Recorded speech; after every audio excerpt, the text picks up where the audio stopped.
video will demonstrate how to install the front seat onto your Tricycoo LX. We're also going to go over how to remove it.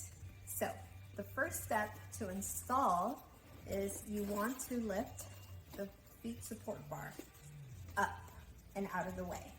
Then you're going to align the bottom of the seat with the seat tube located right on the frame. You basically just insert it and push down until you hear a click. And you can hear that audible click in place there. Now, to remove the seat, you're going to locate two release points that look like this. There's one on each side.